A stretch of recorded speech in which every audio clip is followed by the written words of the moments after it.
Vivekananda Educational Institutions is a gateway to quality higher education. Admissions open now. Tamil Nadu முதலமைச்சர் தலைமைச் செயலகத்திலிருந்து கிளம்பி இருக்கிறார்.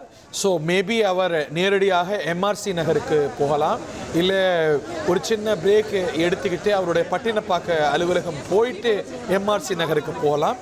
எப்படி பார்த்தாலும் இன்று மாலையில் அதிமுக குழு தமிழக வெற்றி கழகத்துக்கு ஆதரவாக நிலைப்பாடு எடுத்திருக்கக்கூடிய அதிமுக குழுவுடைய சென்டராக இருக்கக்கூடிய சி.வி. சண்முகம் அலுவலகத்துக்கு அவர் செல்கிறார். இன்னைக்கு நிறைய அரசியல் சந்திப்புகளை அவர் மேற்கொள்ள இருக்கிறார். தேமுதிக அலுவலகம் செல்கிறார், விசிக தலைவரை சந்திக்கக்கூடும், IUML அலுவலகத்துக்கு செல்கிறார் அப்படின்னு அடுத்தடுத்த அரசியல் சந்திப்புகளுக்கான அஜெண்டாவை சொல்றாங்க. இன்னைக்கு காலையில் லெஜிஸ்லேட்டிவ் அஜெண்டாவில் சட்டமன்ற அலுவல்களில் பங்கேற்றார். அதை தொடர்ந்து தன்னுடைய அரசு நிர்வாக அலுவல்களில் பங்கு கொண்டார். அந்த அரசு நிர்வாக அலுவல்களை இன்று முடித்து கொண்டு அவர் தன்னுடைய பயணத்தை மேற்கொள்கிறார். தமிழ்நாடு தலைமைச் செயலகத்திலிருந்து முதலமைச்சருடைய வாகனம், கான்வாய் வாகனம், அவர் புறப்பட்டு செல்லக்கூடிய நேரலை காட்சிகளை நம்ம தந்தி டிவியில் பார்க்கின்றோம்.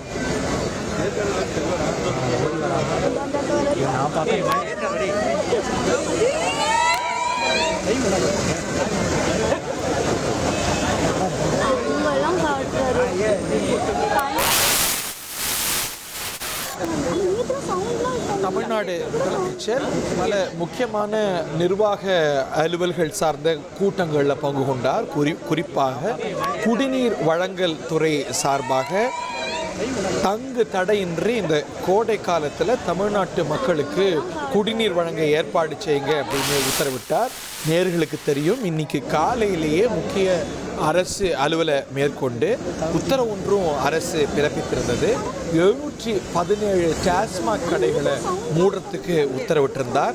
அது இன்றே பல இடங்களில் செயலாக்கத்துக்கு வந்திருக்கிறத பார்க்கிறோம். அதற்கு 2 வார கால அவகாசமும் கொடுக்கப்பட்டிருக்கிறத நம்ம பார்க்கின்றோம். அரசு அலுவல்கள், அதற்கு முன்னதாக சட்டமன்ற அலுவல்கள், இவற்றையெல்லாம் முடித்திட்டு அவர் புறப்பட்டிருக்கிறார். அடுத்து நிறைய அரசியல் நகர்வுகள் அவர் மேற்கொள்கிறார் என்பது குறிப்பிடத்தக்கது. பல அரசியல் தலைவர்களை நேற்று சந்தித்தது போலவே இன்னைக்கும் சந்திக்க அவர் திட்டமிட்டிருக்கிறார். அதில் திரு சி.வி. சண்முகம், திரு தோல் திருமாவளவன், IUMLின் திரு காதர் மொஹிதீன், தேமுதிகவின் பிரேமலதா விஜயகாந்த் அப்படின்னு பல தலைவர்களை இன்னைக்கும் நேற்று சந்தித்தது போலவே சந்திக்க முதலமைச்சர் திட்டமிட்டிருக்கிறார் அப்படின்னு சொல்கிறாங்க. இன்னைக்கு முதலமைச்சருக்கு பல பணிகள் உண்டு, சட்டமன்ற அலுவல்கள் உண்டு. சட்டமன்றத்தில் தன்னுடைய முதல் உரையை பதிவு செய்தார். அதில் சபாநாயகருக்கு வாழ்த்தி உரையை வழங்கினார். அதை தொடர்ந்து தன்னுடைய முதலமைச்சர் அறைக்கு சென்று அரசு அதிகாரிகளோடு பல்வேறு மீட்டிங்ஸை அவர் நடத்தியிருக்கிறார். பல உத்தரவுகளை பிறப்பித்திருக்கிறார். பல அப்பாயின்மெண்ட்ஸை இன்னைக்கு செஞ்சிருக்கிறார். இன்னைக்கு தன்னுடைய அரசு பணிகள் நிச்சயமாக வரக்கூடிய மணி நேரங்கள்லையும் தொடரும். அப்படின்னாலும் கூட அரசியல் சந்திப்புகளை அடுத்தடுத்து மேற்கொள்ள இருக்கிறார். அதற்காக தமிழ்நாடு தலைமைச் செயலகத்திலிருந்து புறப்பட்டிருக்கிறார் முதலமைச்சர் அப்படிங்கிறத காட்சிகளாக பார்க்கின்றோம்.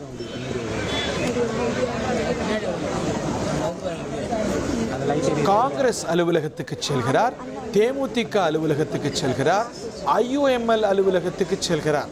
அதிமுகவில் தவேக ஆதரவு நிலைப்பாடு எடுத்திருக்கக்கூடிய சட்டமன்ற குழு நிர்வாகிகளை கூட சந்திக்க இருக்கிறார். இது நீங்க பார்க்குறீங்க, நேற்று முன்தினமெல்லாம் அவர் மேற்கொண்ட அரசியல் சந்திப்புகள். முதல்ல அவர் போன இடம் அப்படின்னு பார்த்தா கொள்கை தலைவராக அவர் அறிவித்திருக்கக்கூடிய பெரியாருடைய இடமான திராவிடர் கழக அலுவலகத்துக்கு சென்று பெரியார் திடலுக்கு சென்று பெரியாரை வணங்கி திராவிடர் கழக தலைவரும் முதுபெரும் தலைவருமான கி. வீரமணி அவர்களை சந்தித்தார். அந்த அரசியல் சந்திப்பு 2ஆம் அத்தியாயமாக அவருடைய முன்னத்தியரான முதலமைச்சராக இருந்த முன்னாள் முதலமைச்சர் திரு மு.க. ஸ்டாலின் அவர்களை சந்தித்தார். அதைத் தொடர்ந்து மூத்த அரசியல் தலைவர்கள் ஒருவராக இருக்கக்கூடிய திரு வைகோ அவர்கள் மதிமுக பொதுச் செயலாளரை சந்தித்தார். அதைத் தொடர்ந்து நேற்றே பாட்டாளி மக்கள் கட்சியுடைய தலைவர் டாக்டர் அன்புமணி ராமதாஸை சந்தித்தார். அதைத் தொடர்ந்து ECR சாலையிலே அமைந்திருக்கக்கூடிய திரு சீமான், நாம் தமிழர் கட்சி ஒருங்கிணைப்பாளர், அவருடைய இல்லத்துக்கு சென்று சந்திப்பு நிகழ்த்தினார். அந்த அரசியல் சந்திப்பு இன்று நீள போகிறத நம்ம பார்க்கின்றோம்.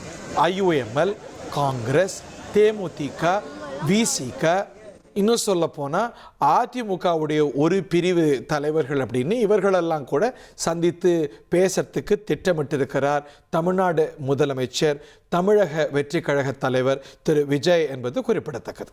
Vivekananda Educational Institutions is a gateway to quality higher education. Admissions open now.